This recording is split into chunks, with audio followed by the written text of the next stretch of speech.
Alô, sétimo ano, tudo bom com vocês? Professor Alan aqui para começar a trilha 10, leitura e interpretação de mapas e gráficos.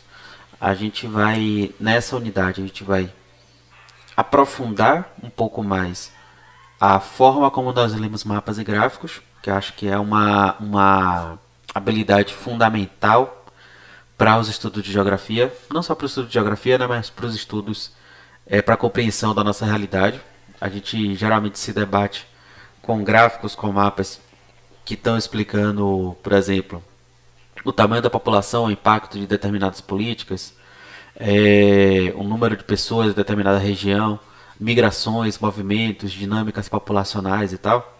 E às vezes eu percebo que vocês têm essa dificuldade para entender legendas, para entender gráficos, para tentar interpretar as informações que estão em gráficos. E tendo essa habilidade de ler e interpretar os mapas e gráficos, aí vocês conseguem interpretar melhor tudo isso que a gente está estudando aqui em geografia. Ah, professor, e por que a gente não falou disso antes? Né? Porque, infelizmente, o professor tem que seguir uma trilha e a trilha colocou apenas agora, na terceira unidade, no final da terceira unidade, né?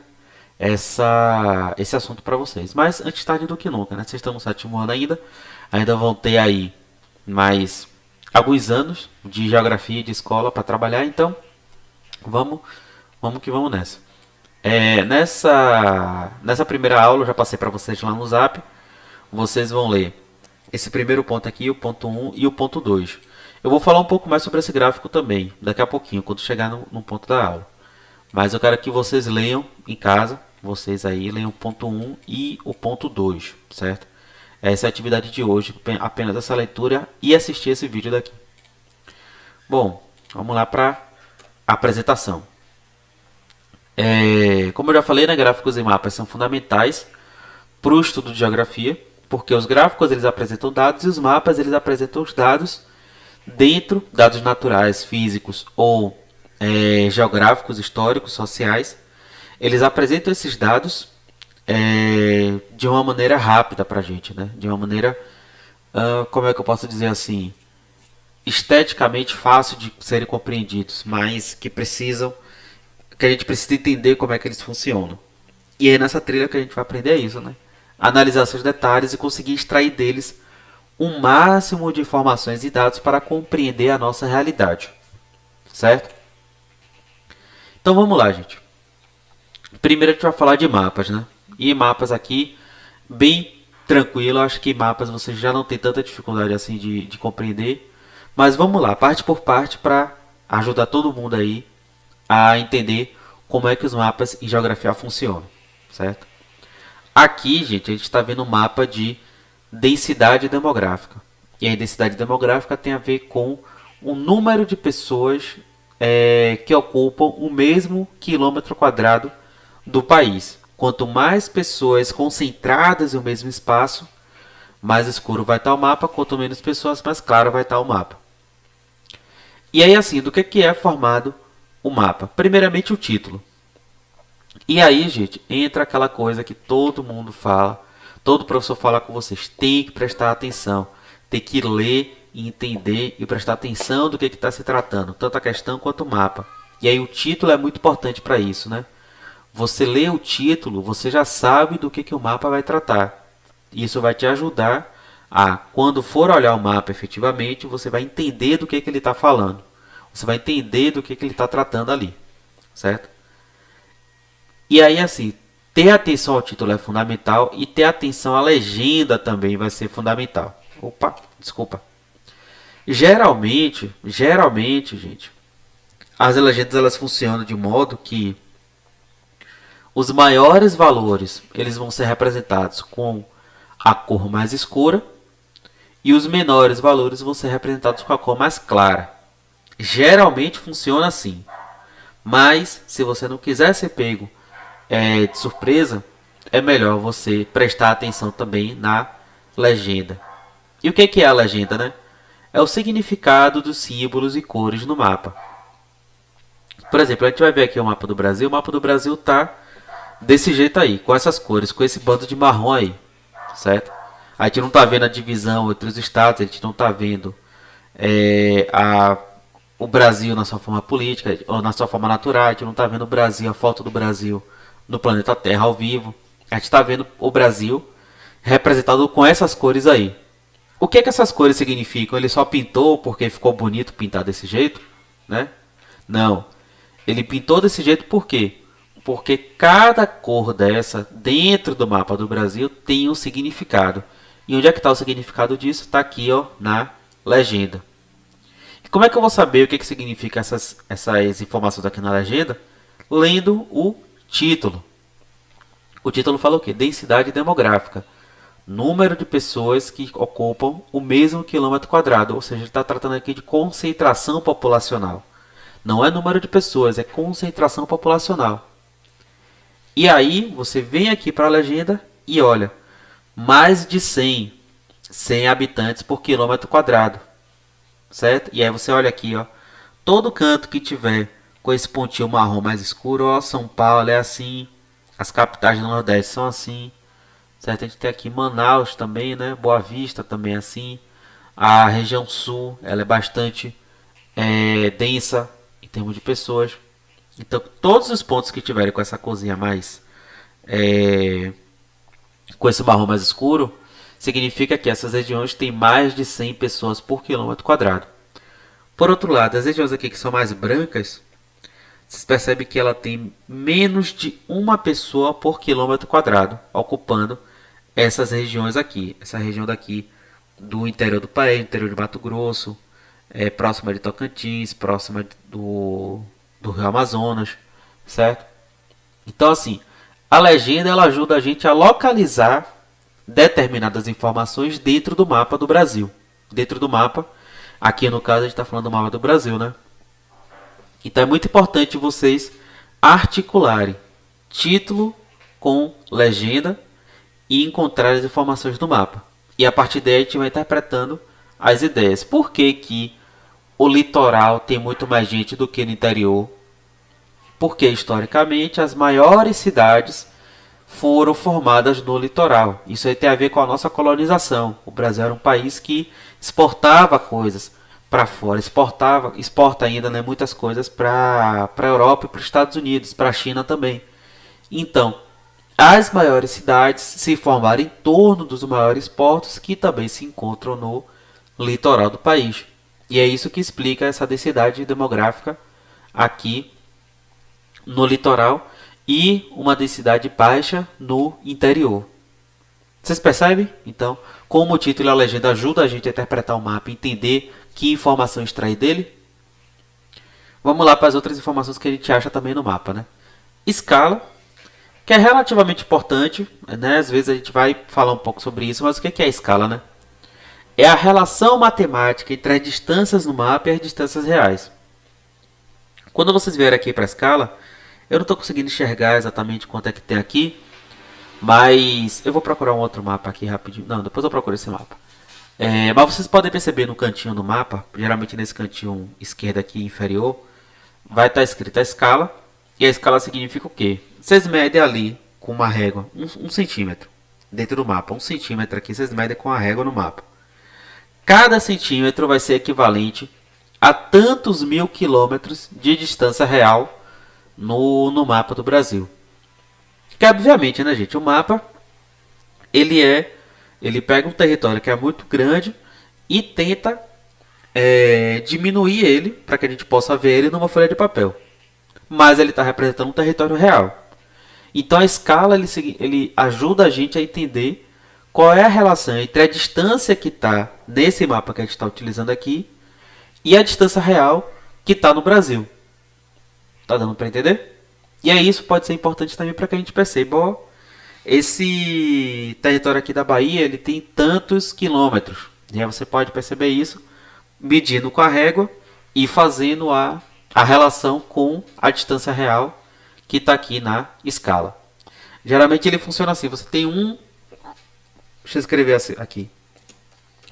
Você tem 2 pontos, 20 mil quilômetros. O que isso significa, né? Vai estar escrito mais ou menos assim na escala. 1 centímetro de régua, 1 centímetro de régua no mapa vai equivaler, por exemplo, a 20 mil quilômetros na na distância real do planeta, na distância real do mapa que a gente está analisando, certo? Geralmente a escala vai estar representada assim: 2 pontos, 20.000, 2 pontos, 5.000, certo? Quer dizer o quê? Cada centímetro no mapa equivale a 5.000 km de distância real. Deu para entender? Vamos lá então, seguindo. E aí você tem outras duas aqui que são um pouco menores, mas que são importantes também.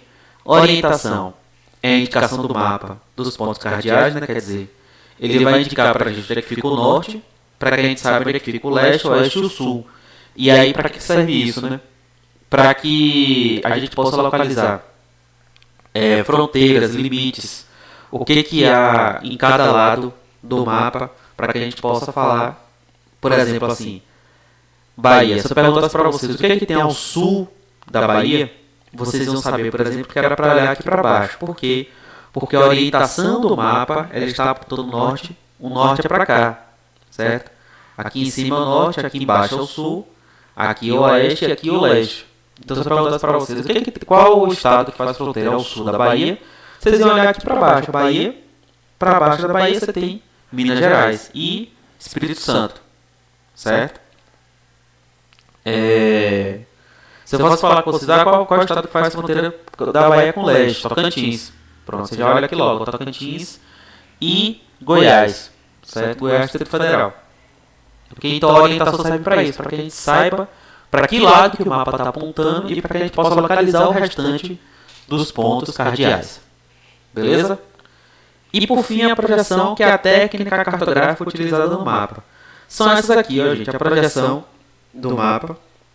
São as várias formas diferentes de representar um mapa. No caso aqui eu estou com 3 projeções do mapa mundi, né? A projeção cilíndrica, o planisférico que a gente utiliza normalmente, a projeção cônica e a projeção azimutal, né? Que vem olhando pelo norte. São diferentes formas de representar os mapas. A grande maioria dos mapas que a gente utiliza a projeção cilíndrica, certo? Vamos lá então, gente, agora para o estudo de gráficos.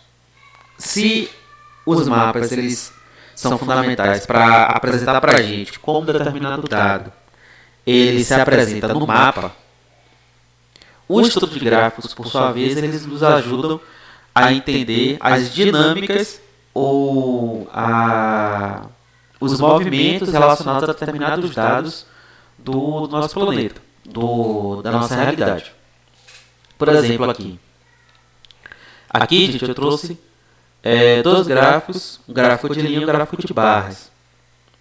Esses 2 gráficos aqui, eles são gráficos do tipo de função.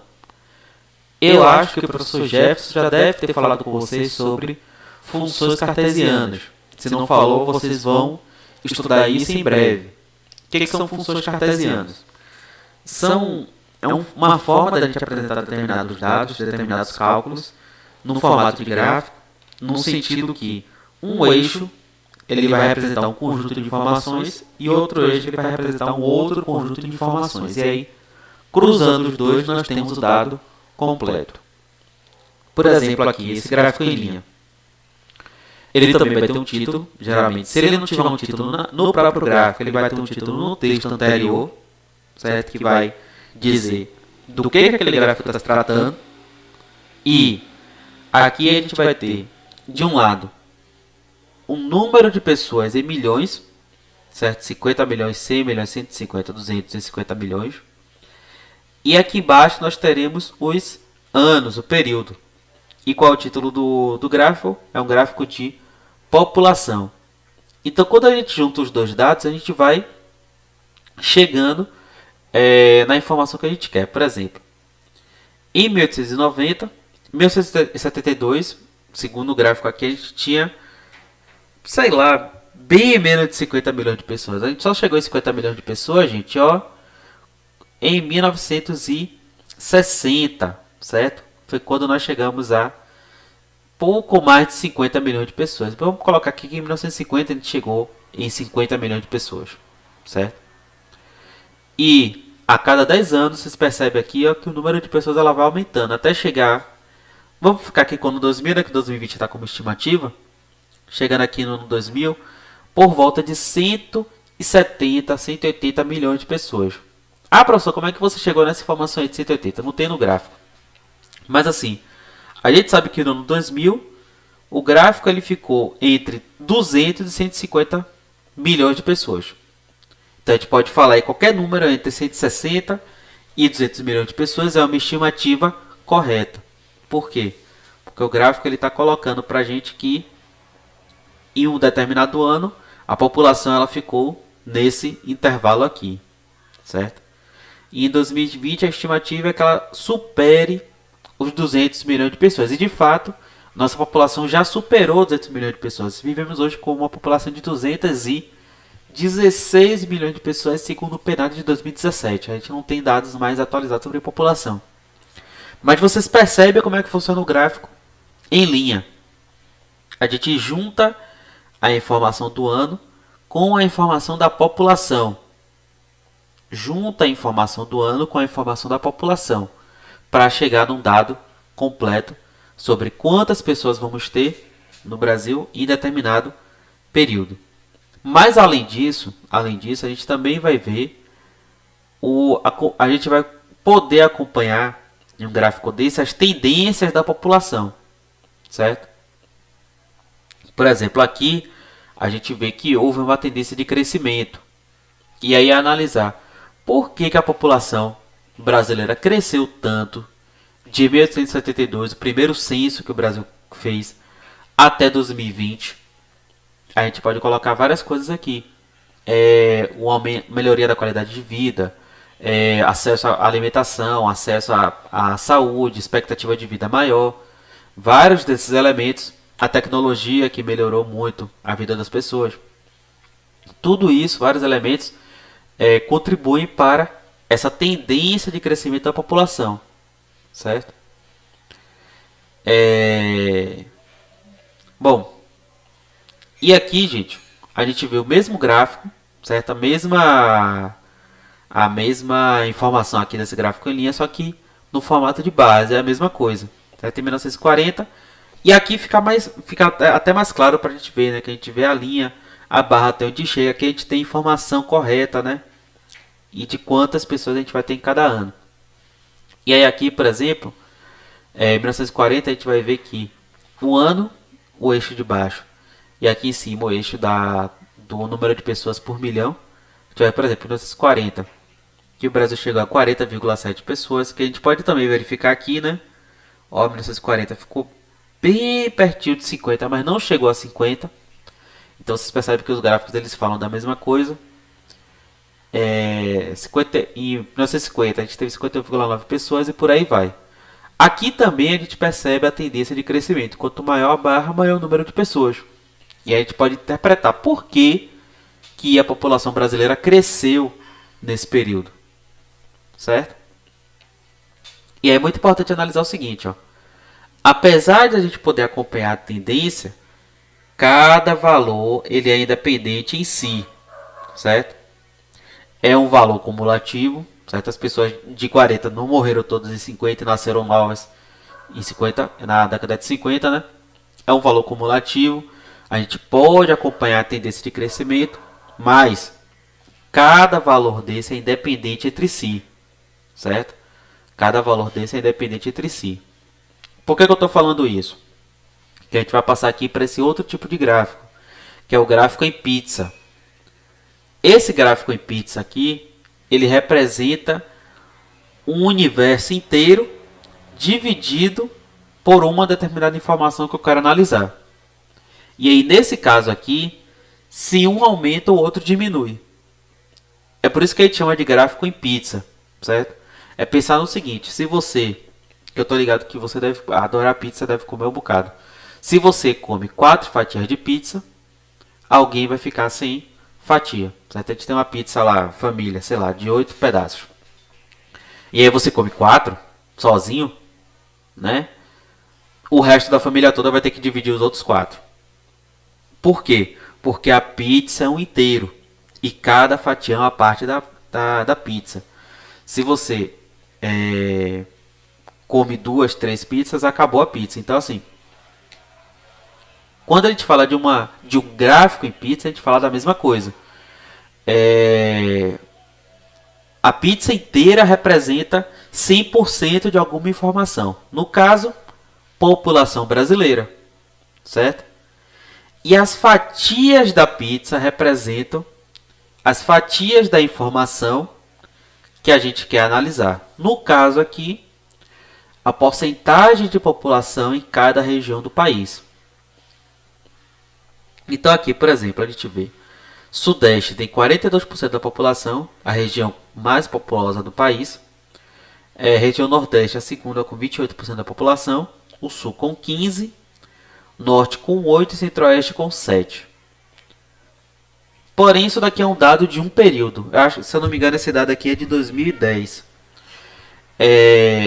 Se, por exemplo, ocorre um movimento de saída do Sudeste para o Nordeste, sei lá, porque os paulistas tudo querem vir para as praias do Nordeste, quer morar aqui, esse gráfico aqui do Sudeste ele vai diminuir e o do Nordeste vai aumentar, certo? A gente vai ver essa parte laranja aqui ser maior, um pouquinho maior do que ela é agora. E a parte azul ela ser um pouquinho menor do que ela é agora, certo? Por que eu estou falando isso? Porque os valores dentro de um gráfico em pizza eles se relacionam entre si. Se um aumenta, o outro diminui. Se alguma parte aumenta, outra parte diminui. Por que eu estou falando isso? A gente pode analisar, por exemplo, dois gráficos em pizza de dois períodos diferentes, né? A população do país por região em um período, a população do país por região em outro período. E quando a gente vê essa diferença, a gente precisa interpretar por que houve essa diferença. Por que o gráfico desse período está desse jeito e o gráfico do outro período está desse outro jeito, né? Vamos continuando a leitura aqui. No exemplo ao lado, esse exemplo daqui, o valor inteiro, o conjunto da pizza, é o conjunto da população brasileira. E as frações, as fatias da pizza, representam a população por região do país, certo? Que é representada aqui na legenda por cores. Então, esse é um outro gráfico que a gente utiliza bastante em geografia e que é importante para entender dinâmicas internas, né? Por exemplo, no caso de população. E aí, por fim, gente, para encerrar, deixa eu ver se tem mais alguma coisa aqui. Não tem. Para encerrar, vou falar um pouco mais desse gráfico daqui que eu prometi para vocês. Nesse caso aqui é um gráfico de climatologia observada sobre Salvador, nossa capital. A capital do estado. Esse daqui é um pouco mais complexo porque ele apresenta 2 dados e 3 eixos.